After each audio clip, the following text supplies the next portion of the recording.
I know what you're probably thinking. Jordan, how many reverse culture shock videos are you going to make? You're just milking this topic for views. I'm unsubscribing. And hey, if that's how you feel, then power to you. I wish you the best. The truth is, I am milking this topic, but not for the views. The reason why I'm milking this topic is because I want to make as many videos as I can about these reverse culture shocks before the novelty of being back home in the United States of America wears off. And truthfully, after being here for a week, I can already feel said novelty beginning to wear off. And what do I mean by novelty? Well, the first reverse culture shock that I experienced upon returning home to the US, and I don't think I've really mentioned this or elaborated on this in any of the other reverse culture shock videos, but the most prominent reverse culture shock that I experienced being back in the US was the fact that the United States of America, which has been my home for the vast majority of my life, felt like a foreign country. And if I have touched on this in a recent video, then it's important enough that I need to touch on this again. Because returning back to a country that you know very well, but feels foreign at the same time, is one of the most jarring experiences that you can ever feel in your life. You see, when I arrived in the Netherlands and I was looking out of the window in the plane, I was looking at the roads. I was like, the roads look different, the cars look different, the urban planning looks different, everything looks different. I at least knew in the back of my mind that I was in a new and unfamiliar country, a country that I had never previously visited. So although I was in a deep state of culture shock, it was justified, it was warranted, because again, I was in an unfamiliar place.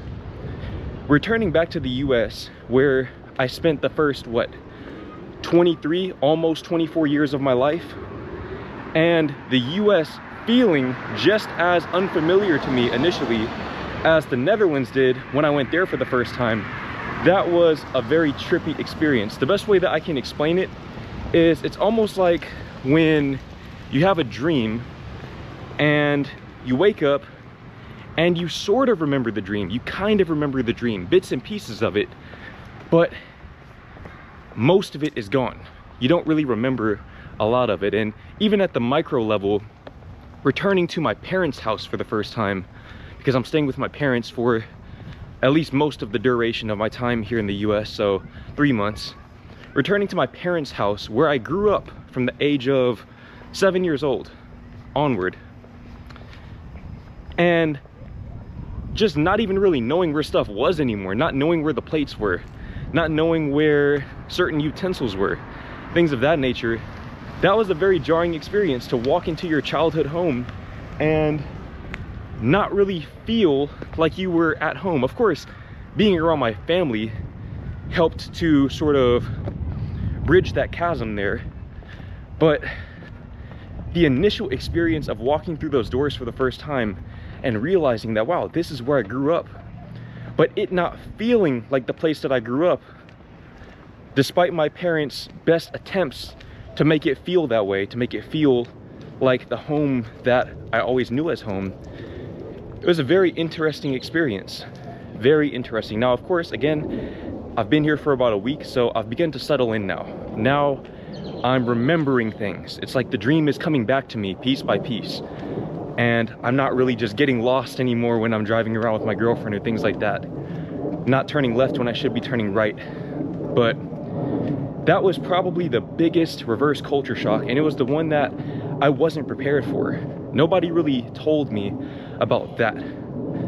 I knew about some of the little things to expect, and even those still surprised me, but this one caught me completely out of left field. And truthfully, that feeling is what I live for. I love the feeling of culture shock, of reverse culture shock. I love the feeling of seeing familiar things with unfamiliar eyes, so to speak. That said, the next reverse culture shock that I've experienced after being back in the US for 1 calendar week is the quality of the drivers here.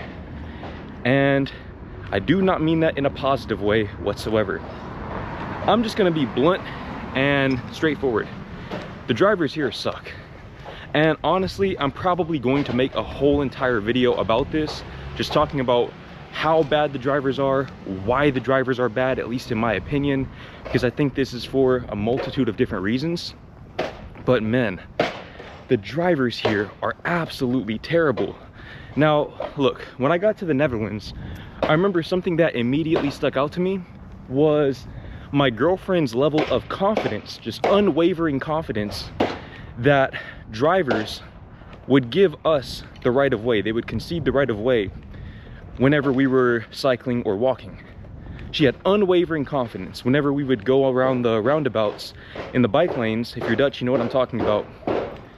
She wouldn't hesitate at all. She did not hesitate to cut in front of those cars because she knew in her heart of hearts that, and I'm sorry about the noise, I'll talk more about noise here in a second, but she knew in her heart of hearts that those cars would stop for her because they were paying attention. The drivers here do not pay attention. They literally do not pay attention. And this is very interesting right here. I don't know if you can see that sign in front of that person's house. It says RIP Woke 2014 to 2024. Definitely a very politically charged sign. Very interesting perspective. Won't go any deeper on that because you know I'm apolitical. But anyways, as far as drivers go, the drivers here literally don't even look for pedestrians. In fact, I've seen signs whenever cars have to cross a pedestrian walkway in order to get to the street that literally say, watch for pedestrians, because drivers aren't just going to do that by nature. Because honestly, I don't remember if we're taught to do that in driving school, but I know that just from a day-to-day standpoint, when you're driving around, I mean, you can see in this neighborhood right here, this is a different neighborhood than the past few videos that I filmed.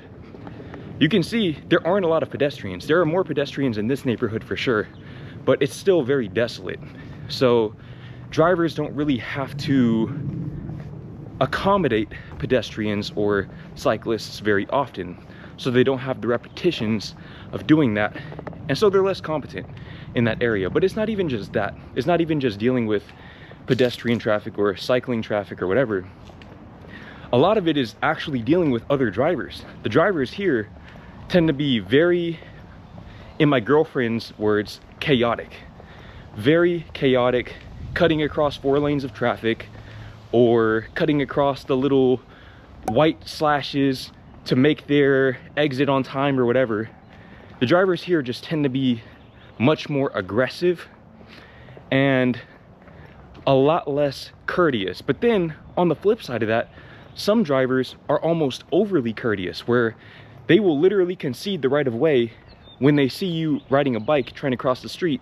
They'll concede the right of way and they don't even have a stop sign or a yield sign. They will stop traffic behind them.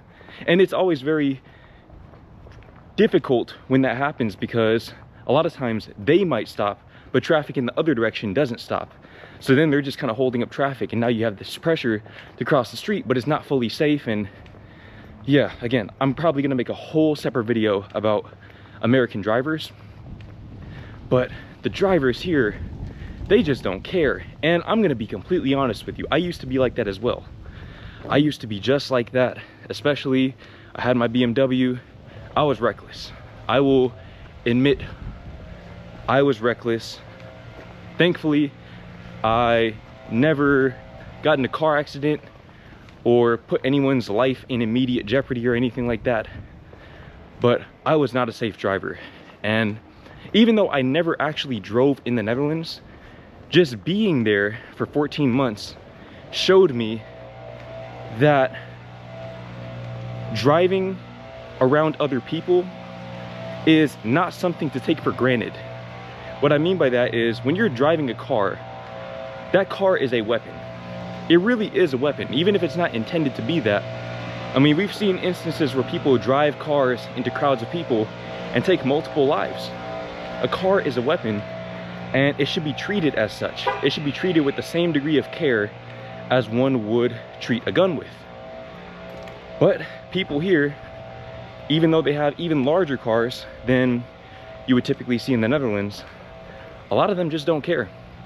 A lot of them just don't care, and even if they did, I don't know if they would have the technical competence to drive as effectively as Dutch drivers. And I don't know too much about other European countries, but I assume, at least in other European Union countries, that would be the case as well, that they are much safer drivers.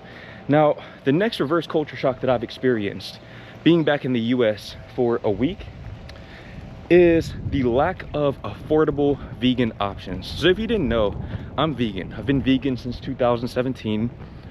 I was 17 years old, going into my senior year of high school, and I decided I'm going vegan. Ever since then, 25 years old, just turned 25, I've been vegan. And look, I live in Texas. Texas is not a place that culturally aligns with veganism. I mean, you just saw the sign that the person had in front of their house earlier in this video, RIP woke. And again, I'm not a very politically charged channel or person, even off camera, but you'd have to imagine that somebody like that is probably not vegan and probably doesn't really support veganism as a movement. And look, I'm not even speaking from the standpoint of the movement. I'm speaking about from a functional standpoint, just day-to-day living as a vegan. It's much harder here. It is much more challenging. In the Netherlands, and I actually almost just said back home in the Netherlands, which is crazy. Maybe one day I'll be able to say that without any hesitance, but in the Netherlands, at Albert Heijn in particular, there is literally a section just dedicated to plant-based options. And in that section, they have a lot of store brand vegan meats, basically, which for me, as someone who's not only vegan, but is also a gym goer, I go to the gym 6 days a week, that's very important. I need to have the quote-unquote meat substitutes to get my protein in. But again, I'm vegan. Here in the US, they do have vegan options. Most of them are going to be from this brand called Beyond. So Beyond Steak, Beyond Burger, Beyond Meat, etc. But they tend to be very expensive. They tend to be exceedingly expensive, actually. And even when you get things like tofu, tofu is expensive. As a matter of fact, and I'll talk more about the overall cost of living here in a second, but man, that's been one of the biggest reverse culture shocks for me, has just been the price of the groceries, but especially the vegan groceries. I mean, it hurts my heart, man, because when I was in the Netherlands, especially in that final month that I was there in Fasten, and I paid for my girlfriend and I's groceries, I want to say I spent around 400 euros for the whole month for both of us, which is really good based on my experience living alone here in the US. I mean, I think I probably spent $400 or $500 on myself when I lived alone, and that was in 2022. So to say that I was able to spend about that same amount for both of us, to me, that was a big win. But I don't think that's even possible here, honestly, unless we live completely solely off of tofu. And even then, I don't know if it's possible. On the screen, you'll see a picture of a recent grocery haul that my girlfriend and I made. So this was what, 4, maybe 5 blocks of tofu. I don't have the picture in front of me right now, but you can see it. I had a few blocks of tofu, I had a jar of peanut butter, and I think I had something else. I don't remember what it was, but you see what it is on the screen. All of that cost me around $23. $23. Now, in the Netherlands, or in Spain, or pretty much anywhere else that I've been to in Europe other than Switzerland, $23 is gonna get you way more than that. Way, way, way more than that. I think the tofu was something like $3 per block of tofu, something like that. Whereas at Jumbo, for a very similar quality of tofu, maybe even higher quality, I wanna say it was around €1, maybe 150. Definitely no more than 150, which is crazy. Absolutely mind-blowing to see the difference in the cost of living. Now, on that note, this cost of living increase doesn't just apply to groceries and vegan groceries in particular. No, this applies across the board. Hey, what's going on? Hey. So, yesterday I was hanging out with my friend, and he cuts his own hair. I go to a barber shop. But before I left the US, I stopped going to the barber shop because it started getting expensive. Now mind you, this is what, 2023. I was already cutting my own hair. Barbers back then were charging around $35 a cut, which for me was very steep, especially considering the financial position I was in at that time. $35 per cut. My friend told me yesterday that barbers nowadays are charging $50 a cut. $50 per haircut. I haven't confirmed this for myself. Maybe he was exaggerating, I don't know. Maybe it's just the barbers that he chose to vet. Again, he cuts his own hair, so maybe he's just out of touch, I don't know. But I mean, cutting my hair in the Netherlands probably ran me about $30 a cut. And even that felt a little bit steep to me. The last haircut that I got right before we came back to the US cost me 25 euros. 25 euros. And I say he got me right. He got me right, 25 euros, cool, I can do that. I can do that probably every other week, at least once a month. That's not that much money. $50, that's steep. Okay, I don't care who you are, unless you're just straight up rich. $50 a cut is steep. And again, that's just one example of the cost of living increase. But what I'm quickly finding is that the US is just really expensive in general. And of course, the opportunities to make money here are much more prevalent. But at the same time, as somebody who can literally talk to a camera and make money doing it, I don't need to be here to seize the opportunity to make more money. So it serves my best interest, just from a personal standpoint, to be in the cheapest place possible that also provides the highest quality of life. And the US is most certainly not that place, because I think that a big part of what makes America what it is once again the opportunity for upward mobility.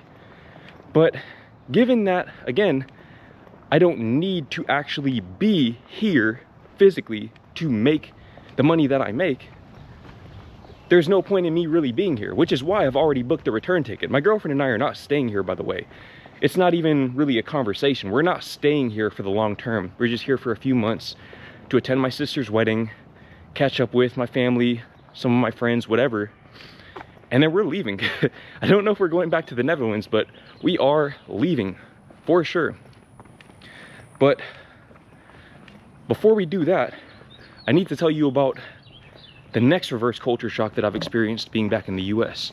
And maybe this isn't the best time to talk about it because you don't really see an example of it, but the noise. The noise levels here are just much, much higher. And I think a lot of this has to do with most people having these grass yards. And of course, grass yards require much more maintenance. So you see a lot of landscape workers, people cutting grass, lining up the edges of yards, things like that. Of course, that makes a lot of noise. But then on top of that, I feel like there's just more noise in general. Cars here tend to be louder. I think, if I recall correctly, Not Just Bikes said that the materials that they use for the roads here make for much louder streets. And I have to agree with that. I have to agree with that because I can't think of another culprit that would create all of this just ambient noise, for lack of a better term. I've also noticed that there are more planes here, but I think that's more a function of just me being where I am. I'm not too far from the DFW airport, and it's a pretty busy airport. So, of course, planes account for a lot of the noise, but I don't know, I just feel like there's more noise in general here. The people tend to be louder. Yesterday, again, I was hanging out with my friend, and we were in this place called the Legacy Food Hall, Legacy West. If you're from Dallas, you know what I'm talking about. And they had the music blasting. I mean, we couldn't even really hear each other, and we were sitting right across from each other. And it was like, what's the point? Why have the music this loud? Obviously, people are here to have conversations over food or whatever. Why have the music that loud? I don't really understand it. I don't understand it, but I've definitely noticed, especially compared to Fasten in particular, it's much louder here.